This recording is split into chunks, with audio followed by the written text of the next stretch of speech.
Part 3, page 111, Chapter 1. I hated being on junior varsity. For one thing, I barely talked to Jimmy. We didn't even eat lunch together. He sat with Todd and the other guys on the varsity.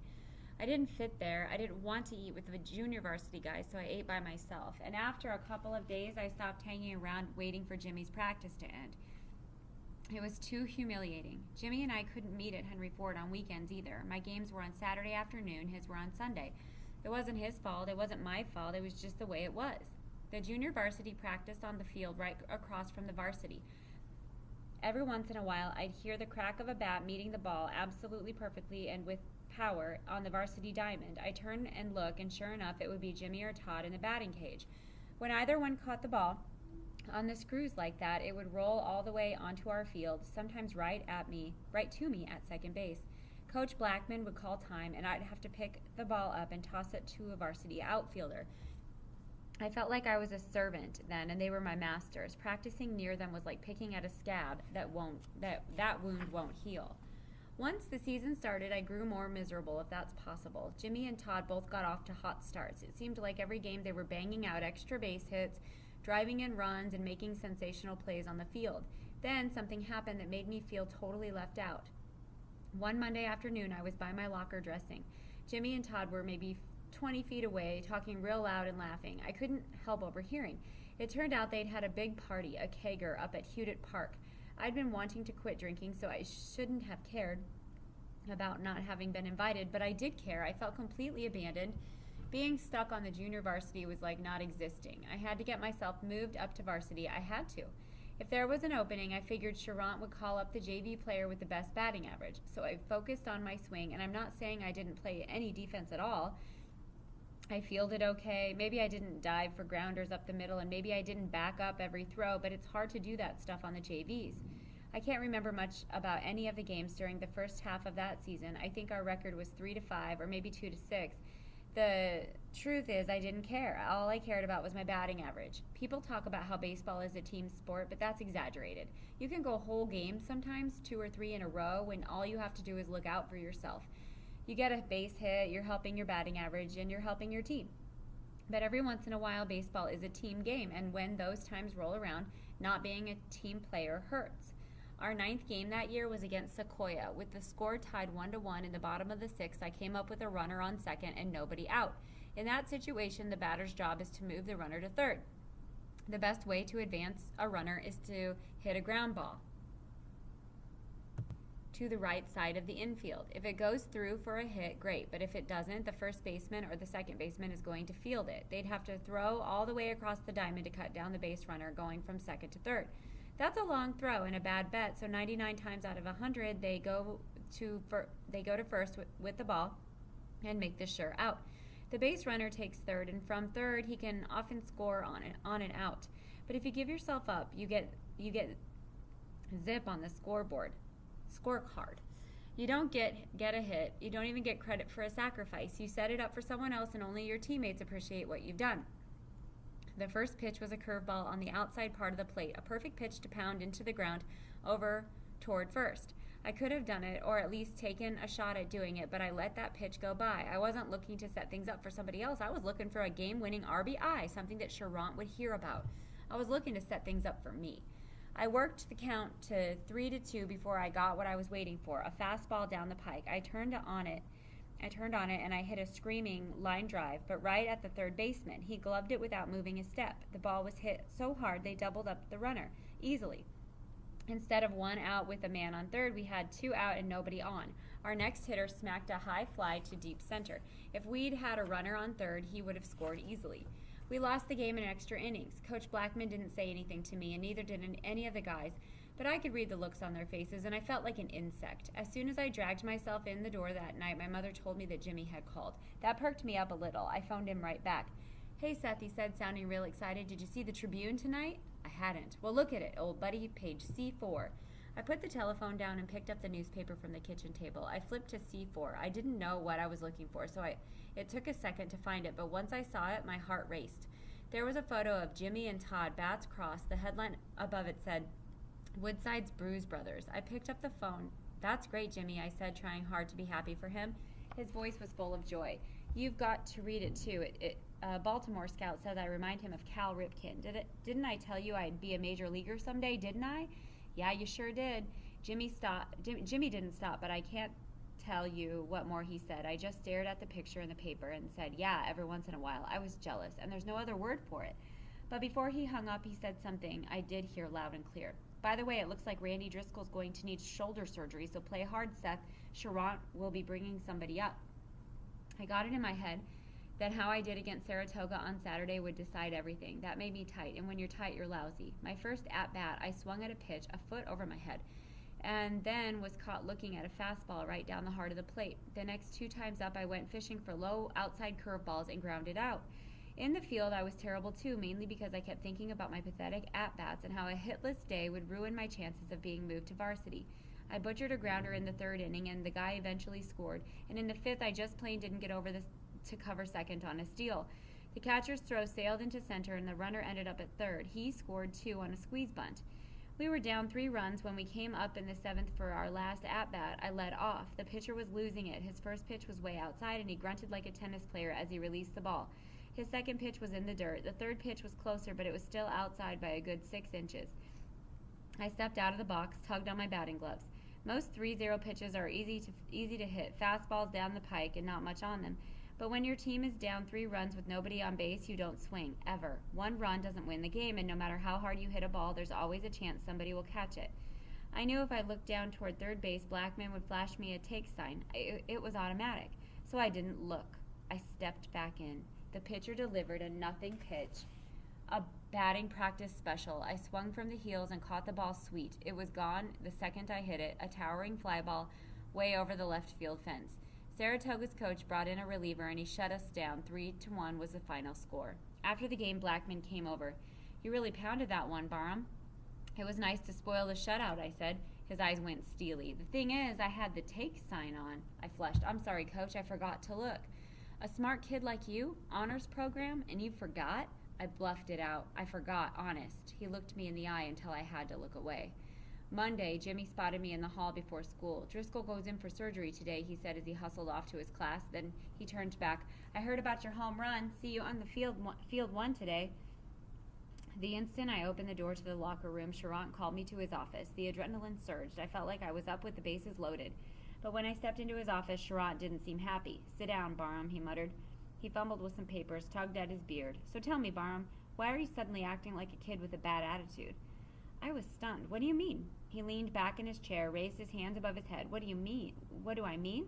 I saw it in tryouts, swinging for the fences, dogging it on the field. You weren't the same kid who played freshman ball.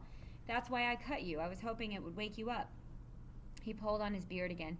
But Coach Blackman says you don't back up bases, you don't give yourself up to advanced runners. Saturday you hit away on a 3-0 pitch and your team down 3 runs. What's going through your head? Nothing's going through my head, I stammered. He laughed mockingly. I'd say that's true. I wanted to sink under the table. Charant sighed. Listen, Barham, last year you impressed me with your hustle and your baseball smarts. I figured you for my starting second baseman by the time you were a senior, but you don't hustle, you don't play smart, and you won't make varsity. Not this year, not next year, not any year. He stopped. Is my message coming through? I managed to nod. Good. Now here's what's going to happen. Coach Blackman is going to sit you on the bench for a couple of games. You use that time as a gut check. Think about whether you want to be a ball player or not, and if you don't want to be, then quit. He put his head down and started writing something. I waited a minute or so. Can I go now? I finally asked. He didn't even look up. Yeah, go. I saw Jimmy across the locker room before practice. He opened his hands as if to say, so what happened? I shook my head. Sorry, he mouthed. I stayed up late that night doing homework, trying to work myself into exhaustion so I'd be able to sleep. But it didn't work. I tossed and turned. At 2 o'clock, I turned the lamp back on, grabbed my glove, and started pounding a baseball into the pocket. My mind raced. Who is Charant trying to kid? When he was in the minors, was he Mr. Team Player? Or did he swing away every once in a while, hoping to catch the eye of a major league teams? That's all I was trying to do, catch his eye. And since when was hitting a home run such a bad thing? I kept pounding the ball into my glove, feeling more and more sorry for myself. But way in the back of my brain, another thought was buzzing around. No matter how many times I pounded that ball into my glove, the thought wouldn't go away. Charant was right. Blackman was right. I'd been playing stupid, selfish, and stupid. I took a deep breath, exhaled, then I flicked off the light, rolled over, and fell asleep, finally. Chapter 2, page 118.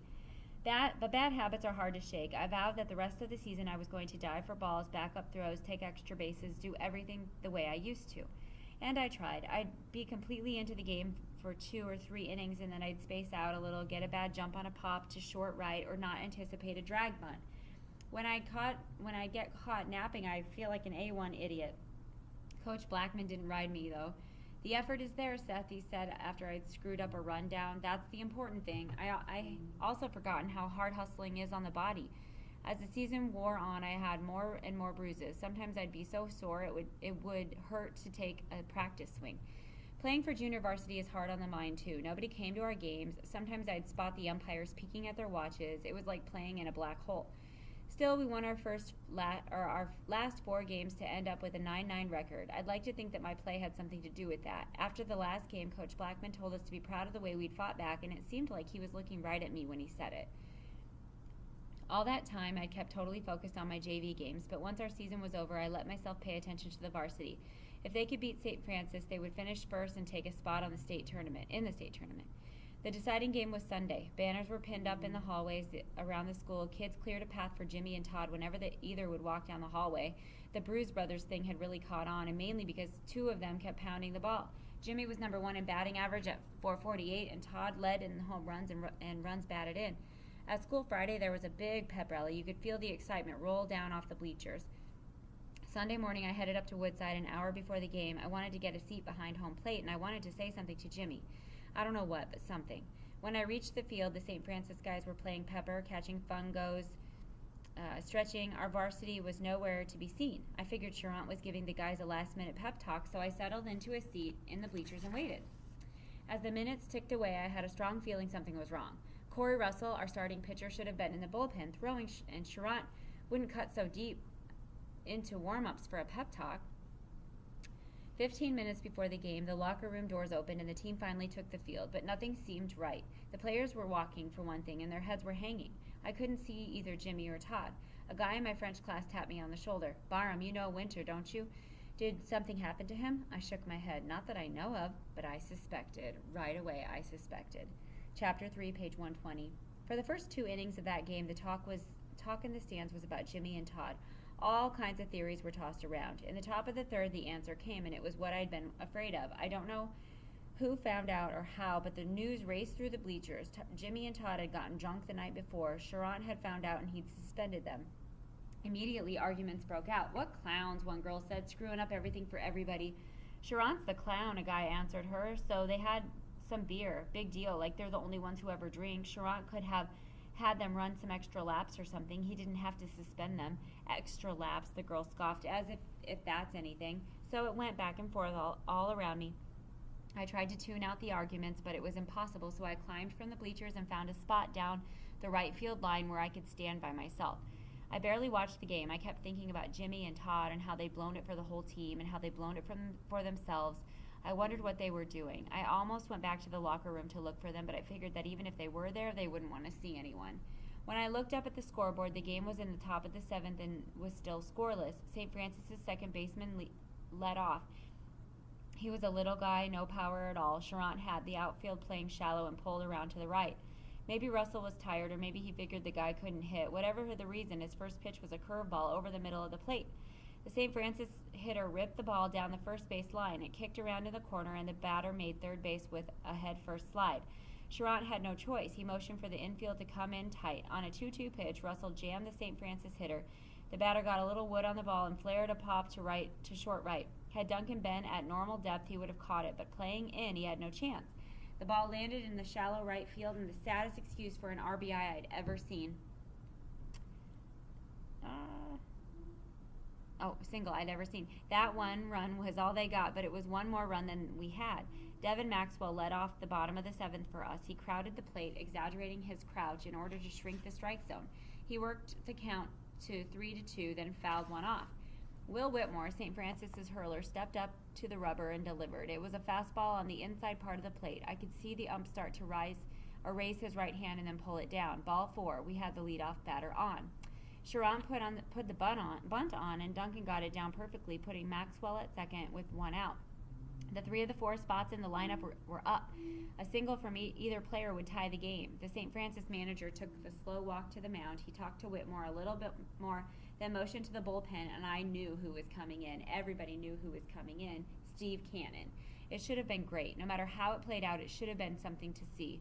Our best against their best. Jimmy Winter versus Steve Cannon. Todd Franks versus Steve Cannon.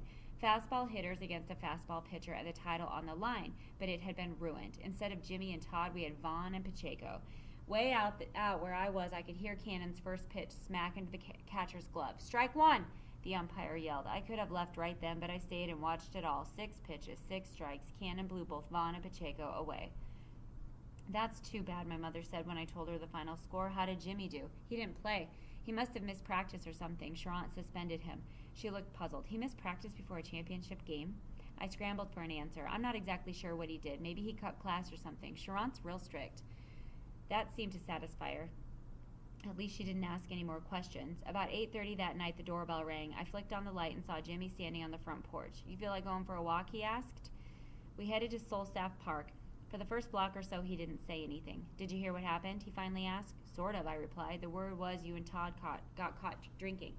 He didn't answer. "Is that right?" I asked. "Is that what happened?" "Yeah, that's what happened. When we reached Solstaff Park, we sat under the gnarled oak tree. Jimmy pulled a blade of grass out of the ground and chewed on the sweet white part. I did the same. The sun was down, but the night was warm. "It was a good game," I said. "That's what I hear." He paused. "You didn't happen to see any Major League scouts there, did you?" I shrugged. I don't know what the scouts look like. They look like anybody, only they have notebooks and write stuff down all of the time." "I didn't see anybody writing anything down," he grimaced. "They were there, I'm sure of it. And there's the all-league team. I might not make that now." He slumped forward. "I can't believe this." "What happened?" I asked. He sighed. "I can hardly tell you. I feel so stupid. We were going to shoot pool and drink a few beers, but I thought, why not the bleachers?" "At Woodside? You were drinking right at school?" "I felt like being at the park. I don't know why. I just did." "So who caught you? Is there a night watchman or something?" Jimmy managed a weak laugh. "Charant caught us. God knows what he was doing there or how he heard us. We weren't making any noise, but he was on us before we knew it. Flashlight in the face, phone call to the parents, the police, the vice principal. The joke is, I don't think either of us had more than 2 swigs of beer." "What were you thinking, Jimmy? It's crazy to be drinking the night before a big game." He gave me a look of pure disgust. "Come on, Seth. Don't you start too. Todd got some beer, so we were going to drink it, okay? If I'd asked you, you would have come with us in a minute." "That's not true," I said. His eyes flashed. "Seth, name one time, just one time, when you turned down a beer." I didn't answer. I couldn't. Chapter 5, page 125. The last week in May, Jimmy and Todd were both named to the all-league team. I grabbed Jimmy in the hall and congratulated him. "I was afraid Charant would keep us off somehow," he said, smiling. "I'm sure glad he didn't. I'll be playing the tournaments all summer. Scouts will be crawling all over the place." 3 weeks later, final grades came out. I made high honors. My mother was ecstatic. "I'm so proud of you. High honors is quite an accomplishment." For a treat, she took me to Harry's Hofbräu. I got a barbecued steak and some jumbo fries, stuff we never had at home. "You don't seem happy," she said. "Is something wrong?" I was proud of what I'd done, but it wasn't like making all-league. Not by a long shot. I couldn't tell her that, though. She would have said that good grades were more important, and she would have kept me after until she forced me to agree. That summer, I wangled a job caddying at Menlo Country Club. I also signed up for driver's ed and a keyboarding class. "You're not going to have any spare time," my mother warned me. "When are you going to see your friends?" I shrugged her off. I really didn't expect to see Jimmy that summer. He'd be playing in tournaments all over the state, and when he was out of town, I figured he'd probably hang out. And when he was in town, I figured he'd probably hang out with Todd and the other guys from the varsity. Jimmy surprised me, though. Whenever he was around for a few days, he'd drop by the house. I'd ask him how his games were going, and we'd talk a little baseball. He didn't brag. Jimmy wasn't that way. Still, it was clear that he was making the plays in the field and getting his hits. When he was with me, I was excited for him, but after he left, I'd sometimes get real down. It seemed like he was having the most exciting summer of his life while I was having the most boring one of mine. I didn't pick up a ball or a glove or a bat through June or the early part of July. Talking to Jimmy once in a while wasn't enough. I missed the game. It was almost like being sick or something. So in mid-July, I started taking the bus to Tom Wells once I'd finished caddying. The first time I felt strange going in there alone, like I was a loser because I was by myself. I was also afraid the owner wouldn't remember me, but his face lit up the second he saw me. "It's been a mite too quiet around here," he said. "There's no prettier sound in the world than a bat hitting a ball." I tried to give him money, but he wouldn't take it. I started with the machine set at 70 miles an hour. I figured if I just tried to meet the ball, I'd get around better on fastballs. My plan was to crank the machine up 1 mile per hour every week. That would put me around 80 miles an hour by the end of the summer. If I could keep moving it up little by little, I would be able to handle all but the fastest pitchers, the Steve Cannons, and deep down I hoped someday I'll be able to handle them. For a while, I was right on schedule. By August 10th, I had the machine up to 79. I struggled that day, but I didn't worry. People always say that you can do whatever you set your mind to if you're willing to work at it. I was willing to work. So I went back the next day, and the day after, and the day after that. Each time I set the machine at 79, and each time those fastballs ate me up. After a week, I was so depressed I barely touched my dinner. I've never known you to leave spaghetti uneaten, my mother said. What's the problem? Oh, it's just something with my swing. You wouldn't understand. Try me. I figured she'd keep me after until I told her, so I spilled it. But I'm going to stay with it, I said when I'd finished. I'm not going to quit. I admire the way you stick with two things, Seth, she said. I really do, but have you ever thought that maybe you've reached your limit? I felt myself go cold. Don't say that. You're going to jinx me, she spoke softly. It's nothing to be ashamed of. Everybody has a limit. I haven't reached my limit, I snapped. Not by a long shot. Okay, forget I said anything. But I couldn't. As I stared down the pitching machine the next day, I felt as if she were watching. I was going to show her. I set the machine to 79. I opened my eyes wide. Every nerve in my body was tense, ready. There it was, a fastball down the heart of the plate. I saw it perfectly. I brought my hands forward, shifted my weight to my front foot as I pushed off the back. I had the knob of the bat right at my belt buckle. My head was down. Everything was right, but I whiffed it. I was on the ball, but late. Not once, but every single time. Over and over.